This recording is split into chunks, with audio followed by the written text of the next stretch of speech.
Taiwan just made a move that Zero is going to reshape the global AI race overnight. They are criminalizing AI chip exports to China, and in return, Beijing only has 3 weapons left to fight back. The crazy part? Each one of them could start the next big war. The background. Taiwan is changing the way it handles AI export chips to China.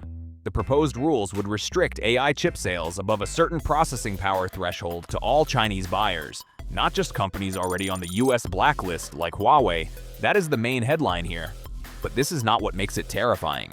The thing that makes it terrifying is that Taiwan does not currently classify unauthorized AI chip exports to China as a crime. While authorities can warn potential sellers, the only route through local courts is to charge suspects under other existing statutes. They are about to change this rule entirely. When they do, China's AI future gets locked behind a wall that it may never be able to fully climb over. Once it falls behind, all the other companies, especially the Western ones, will work so hard to beat China once it is down that it will make it harder for China to ever stand back on its feet. In return, Beijing only has 3 weapons left. One involves controlling materials that power every fighter jet, missile system, and AI chip on the planet. One involves the threat of direct military force. And finally, one involves economic retaliation so precise that it could strangle Western technology supply chains for years. So let us go through these weapons one by one, and hit subscribe now, because the path toward the next global conflict is narrowing faster than you think. AI beings are the new oil. Going back to the times when oil used to be the marker of economic development, before we can talk about what China can do, you need to understand what they are losing. AI chips are not a luxury component. They are the computational foundation of modern military systems, economic forecasting, autonomous vehicles, surveillance infrastructure, and even the stock market. Every large language model being trained on the planet right now is also trained on AI chips. The country that controls the most advanced AI chips controls the pace of the AI race, and the pace of the AI race also determines who wins in the next century. The United States currently has a 10-fold advantage over China in total compute capacity, which is a gap that may only widen over time thanks to Taiwan's new rule. US tech firms are already pouring billions of dollars into new data centers that can enjoy the benefits of the latest chip advancements from companies like Nvidia and AMD. On the other hand, the performance and volume of foreign AI chips that Chinese firms can obtain have gone down over time due to increasingly stringent sanctions on the country. Taiwan sits at the absolute center of this. The Taiwan Semiconductor Manufacturing Company, also known as TSMC, is the world's most advanced chip foundry. It manufactures chips for Apple, Nvidia, AMD, and virtually every company building AI infrastructure on the front lines. There is no second TSMC, and building one would cost billions of dollars in years, which still would not be worth it, because by then TSMC would have reached a whole new ballgame. This is why the Taiwan move matters so much. It is not just about the chips leaving the factory.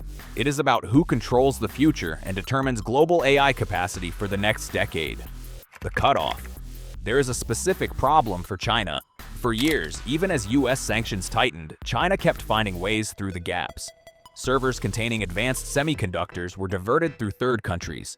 Shell companies placed orders with TSMC that were ultimately routed towards Chinese customers. Huawei reportedly used shell companies to trick TSMC into manufacturing approximately 2 million computer chiplets for the flagship Ascend 910 AI processor. TSMC was ultimately fined $1 billion for this violation as well.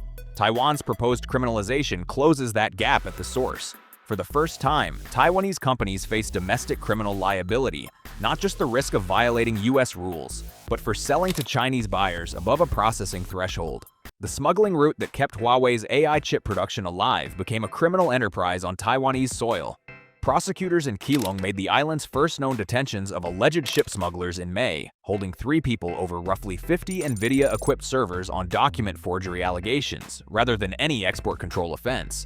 China sees the direction of this travel, and they know very well where the future is headed for them.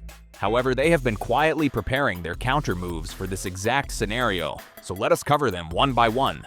Weapon 1. After China imposed export controls on 7 of the 17 rare earth metals in April 2025, it was not a trade policy tweak. It was a shot across the bow of the United States defense industrial base. American fighter jets, satellites, guided missiles, and submarines all rely on high-performance magnets built with rare earths like neodymium, samarium, and dysprosium. China refines over 85% of the world's rare earths and produces nearly 90% of the high-performance rare earth magnets. Just think about how much control they have over geopolitical wars. You cannot build a modern jet fighter without rare earth magnets. You cannot build an advanced semiconductor fabrication facility without certain China-controlled materials. You cannot build the missiles, drones, or surveillance systems that would theoretically defend Taiwan without access to materials that Beijing currently controls. Previous measures, including new restrictions in December 2024, following U.S. semiconductor export controls in April 2025 in response to President Trump's tariff increases on Chinese imports, were framed largely as trade retaliation. The current restrictions are explicitly tied to China's foreign policy signaling. China's neodymium oxide benchmark soared approximately 40% in August 2025 after the shipment disruption. That is what a partial disruption looks like. A full cutoff would hit every single country that supports Taiwan simultaneously, including the US, Japan, Europe, South Korea, Australia, and all of them. They will all be exposed to a war with fewer resources to build the most advanced weapons. Weapon 2. But Weapon 2 is where things get even more interesting. China has been building what analysts call a legal arsenal, a system of laws and regulatory tools designed to impose punishments on countries that align against Beijing without requiring any military action. This is the sneakiest of them all. Beijing has used its anti-monopoly law to launch retaliation probes, such as an antitrust investigation into NVIDIA following U.S. chip export controls. It has also added the anti-foreign sanctions law to sanction defense firms like Raytheon and Lockheed Martin over arms sales to Taiwan. Moreover, China's unreliable entities list is now a working tool. In 2025, U.S. firms, including Calvin Klein, owner of PVH Group and Illumina, were listed for alleged discriminatory practices, followed by a wave of US-based drone companies. China now has over 20 such laws and regulatory measures in place, covering areas like cybersecurity, foreign investment screening, maritime safety, and more. For Taiwan specifically, this means that any Taiwanese company with business operations in China faces exposure to this machinery. The moment Taiwan's chip restrictions become law, Beijing can regulate, investigate, and ultimately expel Taiwanese businesses from the mainland market using rules that look like routine legal procedures rather than overt retaliation. Then comes the third weapon in China's possession, but this one is built differently. Subscribe now so you don't miss the breakdown of why Taiwan's new rule might actually backfire. Weapon 3. This is the one everyone has been talking about. Honestly, it looks the least useful to Beijing right now. China has been conducting regular military exercises around Taiwan, involving naval blockade simulations, air incursions, and long-range missile drills. The military option is real, but using it is a problem for Beijing because the economic consequences of this conflict over Taiwan would be heavy for China itself. By selectively leveraging its dominance over critical mineral supply chains, China is signaling that political alignment carries material consequences. This approach allows China to surpass political behavior it opposes without resorting to military force. This will reinforce a form of coercive diplomacy in which access to critical inputs becomes the tool to shape regional decision-making.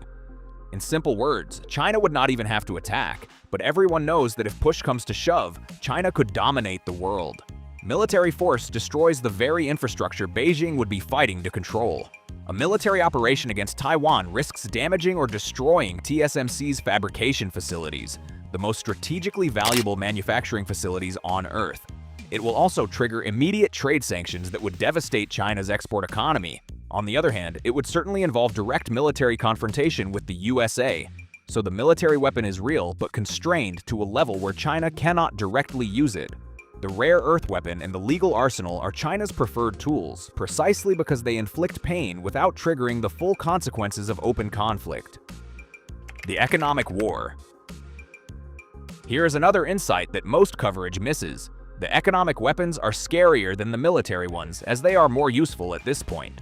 If both sides had pushed their choke points to the limit, whose leverage would have lasted longer? China's rare earth choke point is inherently imprecise, because its leverage comes from the sheer scale of its refining and separation capacity, rather than from targeted controls. However, the semiconductor choke point is precise in ways the rare earth weapon is not.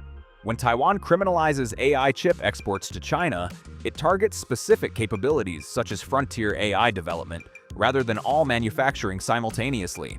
This move stops China's AI military applications, its AI economic infrastructure, and its AI surveillance systems without the blunt force destruction of an actual world war. In response, China would deploy rare earth restrictions in targeted sequence.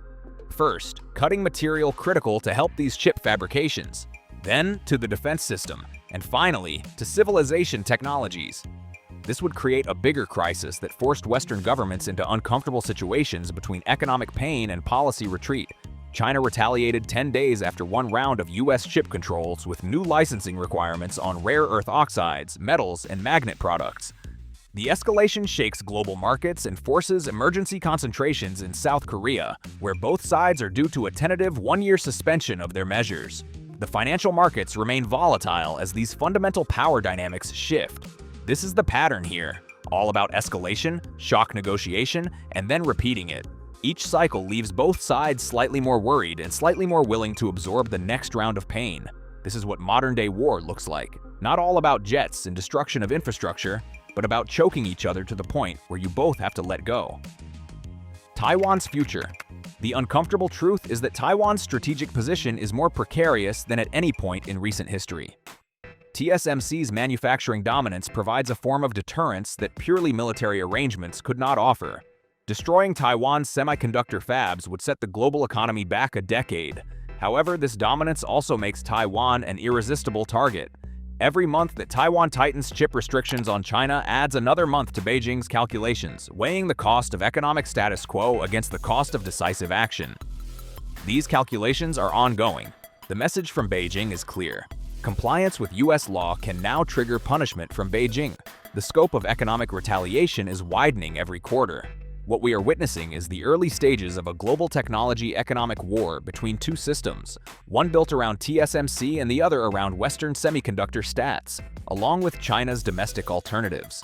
If you want to understand how Beijing is secretly preparing to flip the script on this entire conflict, subscribe and check out our deep dive on Tesla's latest move, because it changes everything.